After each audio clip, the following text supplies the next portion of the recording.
আসসালামু আলাইকুম। এখন শুনবেন সংবাদ শিরোনাম। ভোলার তারুয়া সমুদ্র সৈকতে বেড়েছে ভ্রমণ পিপাসুদের আনাগোনা। ম্যানগ্রোভ বন, সূর্যোদয়, সূর্যাস্ত ও লাল কাঁকড়ার বিচরণ।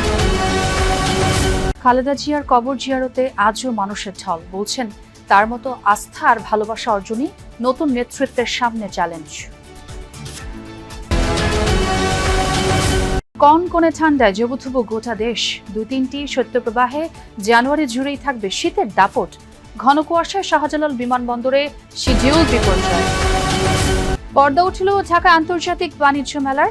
টিকিটিং ব্যবস্থার পাশাপাশি চলবে শাটল বাস। সব ধরনের পলিথিন ব্যাগের ব্যবহার নিষিদ্ধ। আসসালামু আলাইকুম। এতক্ষণ শুনছিলেন সংবাদ শিরোনাম, এখন শুনবেন বিস্তারিত। শীতে ভ্রমণ পিপাসুদের আনাগোনা বেড়েছে ভোলার তারুয়া সমুদ্র সৈকতে। প্রতিদিনই দূর দূরান্ত থেকে ছুটে আসছেন পর্যটকরা। সৈকতে সূর্যোদয়, সূর্যাস্ত আর প্রাকৃতিক সৌন্দর্য দেখে মুগ্ধ হচ্ছেন। পর্যটকরা বলছেন যাতায়াত ব্যবস্থা সহ বিভিন্ন দিক উন্নত হলে আরও বাড়বে সমাগম। তাল সমুদ্রের গর্জনে লুকিয়ে থাকে এক নীরব প্রশান্তি। প্রবল বেগে আছড়ে পড়া ঢেউ যেন ধুয়ে নিয়ে যায় সব অবসাদ। পর্যটকদের অন্যতম পছন্দ হয়ে উঠেছে ভোলার তারুয়া সমুদ্র সৈকত। ব্যস্ত জীবনের ক্লান্তি ভাসিয়ে দিতে ভ্রমণ পিপাসুরা ভিড় করছেন এই সৈকতে, আর ফিরে আসছেন একরাশ প্রশান্তি নিয়ে। এখানে আসলে প্রকৃতি অনেক সুন্দর, আসলে কোনো ক্রাউড নেই, পাখির কলকাকলি, আসলে ব্যাপারটা অনেক সুন্দর। আপনার সমুদ্রটা একদম নিরিবিলি। আমরা 2 দিনের সফরে এই তারুয়া দ্বীপে ঘুরতে আসছি। জায়গাটা অনেক সুন্দর, অনেক সুন্দর। মানে সবচেয়ে বেশি সুন্দর কি সবুজটা চোখের জন্য অনেক শান্তি। এরকম বিচ আর ম্যানগ্রোভ একসাথে থাকে, এই টাইপের জায়গা আছে কুয়াকাটাতে, আর আছে এটা। এখন কুয়াকাটা যেহেতু একটু ক্রাউডেড একটা ব্যাপার স্যাপার, তো এখানে আমরা একটু নিরিবিলি থাকতে এসেছি। চরফ্যাশন উপজেলার বঙ্গোপসাগরের মোহনায় গড়ে ওঠা তারুয়া সমুদ্র সৈকতে একই সাথে দেখা মিলবে ম্যানগ্রোভ বন, ঝাউবন, লাল কাঁকড়ার বিচরণের সাথে সূর্যোদয় আর সূর্যাস্ত। যে কোনো পর্যটককে মুগ্ধ করতে যা যথেষ্ট। তবে অঞ্চলটি এখনো পুরোপুরি পর্যটক বান্ধব হয়ে ওঠেনি।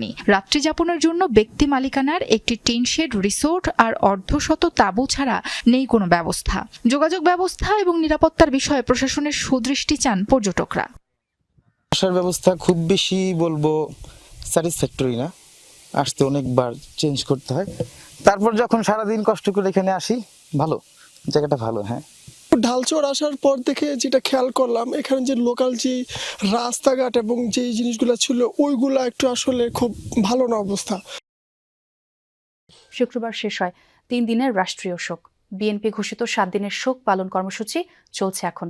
ভোরের আলো ফুটতেই শীত উপেক্ষা করে জিয়া উদ্যানের সমাধি কমপ্লেক্সে আসতে থাকেন শত শত মানুষ। কবর জিয়ারতের পাশাপাশি সমাধিতে ফুল দেন অনেকে। আজও অনেকে সম্মিলিতভাবে কোরআন খতম দিচ্ছেন। বেলা 11টার দিকে সমাধিসৌধে মহিলা দলের শ্রদ্ধা নিবেদন শেষে বিএনপির সিনিয়র যুগ্ম মহাসচিব রুহুল কবির রিজভী বলেন, গণতন্ত্রের আপসহীন নেত্রী শিখিয়েছেন কিভাবে দেশ ও মানুষের পাশে দাঁড়াতে হয়। ফ্যাসিবাদের বিরুদ্ধে লড়াইয়েও অগ্রগামী ছিলেন খালেদা জিয়া। সবাই যেখানে পলিটিক্যাল অ্যাক্টিভিটি জান না, সাধারণ লোকই মানুষ আসতেছে এখানে ফতোয়া পড়তে। তার জন্য আমরা দেশবাসী দোয়া করব।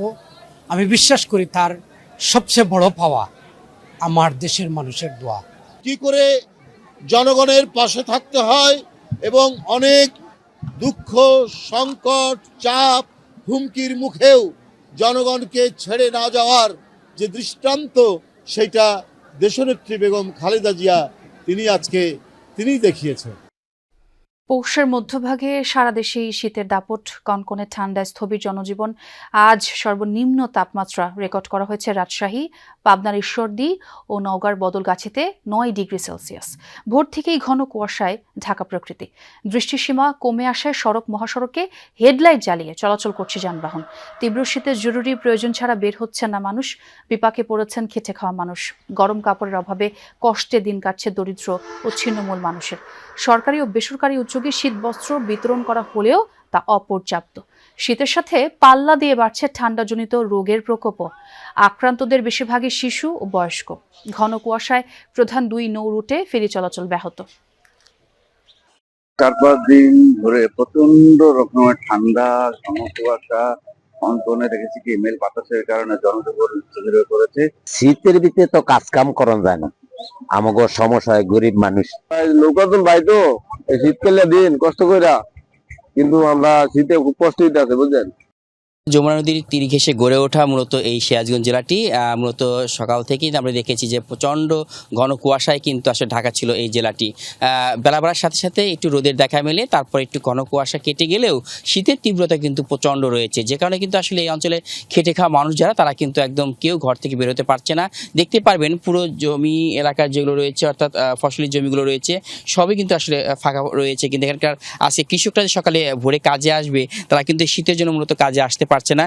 একই সাথে পাশেই কিন্তু যমুনা নদী, সেই নদীতেও আসলে খেটে খাওয়া মানুষ যারা রয়েছেন, তারা কিন্তু নদীতে আসবেন, নদীতে এসে যে তাদের যে মাছ ধরা থেকে শুরু করে অন্যান্য যে কাজগুলো রয়েছেন, সেটি কিন্তু আসলে তারা মূলত করতে পারছে না। একটি মাত্র কারণ, সেটি হচ্ছে প্রচণ্ড শীত। এই শীতের মধ্যে কিন্তু আসলে এই খেটে খাওয়া অসহায় মানুষ, যারা দরিদ্র মানুষ রয়েছেন, তারা কিন্তু কোনো কাজে আসছে যোগ দিতে পারছে। পর্দা উঠেছে ঢাকা আন্তর্জাতিক বাণিজ্য মেলার 30তম আসরের উদ্বোধন করেন বাণিজ্য উপদেষ্টা শেখ বশিরউদ্দিন।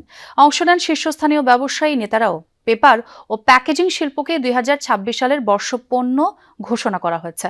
বাণিজ্য মন্ত্রণালয় এবং ইপিবির যৌথ উদ্যোগে চলবে মাসব্যাপী এই আয়োজন। মেলায় টিকিটিং এর ব্যবস্থা করা হয়েছে। লেআউট প্ল্যান অনুযায়ী বিভিন্ন ক্যাটাগরির 324টি প্যাভিলিয়ন ও স্টল বরাদ্দ দেওয়া হয়েছে। পলিথিন ব্যাগ এবং সিঙ্গেল ইউজ প্লাস্টিক ব্যবহার নিষিদ্ধ করা হয়েছে এইবার। বিকল্প হিসেবে হ্রাসকৃত মূল্যে শপিং ব্যাগ সরবরাহ করা হবে। আর দর্শনার্থীদের যাতায়াতের সুবিধার্থে কুড়িল বিশ্বরোড, ফার্মগেট, নারায়ণগঞ্জ ও নরসিংদী থেকে প্রতিদিন সকাল 8টা থেকে বাণিজ্য মেলার উদ্দেশ্যে বিআরটিসির 200টিরও বেশি শাটল বাস চলবে। ঢাকা আন্তর্জাতিক বাণিজ্য মেলা দীর্ঘদিন ধরে এমন একটি প্ল্যাটফর্ম হিসেবে কাজ করছে, যা পণ্যের উৎপাদককে ভোক্তার সঙ্গে, উদ্যোক্তাকে বিনিয়োগকারীর সঙ্গে এবং বাংলাদেশকে বিশ্ব বাজারের সঙ্গে সংযুক্ত করে চলছে। এই মেলায় অংশগ্রহণের মাধ্যমে নতুন বাজার সম্পর্কে ধারণা লাভ, আন্তর্জাতিক মান ও প্রযুক্তির সঙ্গে পরিচিতি এবং পণ্য উন্নয়নের সুযোগ পাবেন। আমি আশা করি উদ্যোক্তাদের সক্রিয় অংশগ্রহণ বাণিজ্য মেলাকে সফল করে তুলবে। আন্তর্জাতিক প্রসঙ্গ। যুক্তরাষ্ট্রের সাথে সামরিক উত্তেজনার মাঝেই ভেনেজুয়েলার রাজধানী কারাকাসে একাধিক বিস্ফোরণের খবর পাওয়া গেছে। আন্তর্জাতিক বিভিন্ন গণমাধ্যম জানায় শনিবার ভোরের দিকে কারাকাসের অন্তত 7টি স্থানে হয়েছে বিস্ফোরণ। এ সময় বেশ নিচু দিয়ে উঠতে দেখা যায় কয়েকটি হেলিকপ্টারকে। বিভিন্ন সংবাদ মাধ্যম বলছে এসব হেলিকপ্টার মার্কিন সামরিক বাহিনীর হতে পারে। ধারণা করা হচ্ছে বিভিন্ন ধরনের অ্যাটাক হেলিকপ্টার থেকে চালানো হয়েছে হামলা। কারাকাসের দক্ষিণে অবস্থিত অত্যন্ত গুরুত্বপূর্ণ কৌশলগত সামরিক ঘাঁটি ফুয়ের্তেটিউনা ও লা কার্লোটার কাছাকাছি হয় এই বিস্ফোরণগুলো। হামলার পরপরই বিদ্যুৎ বিচ্ছিন্ন হয়ে যায় আশপাশের এলাকা। বিস্ফোরণের পর ভেনেজুয়েলার প্রেসিডেন্ট নিকোলাস মাদুরোর কোনো খবর এখনো জানা যায়নি।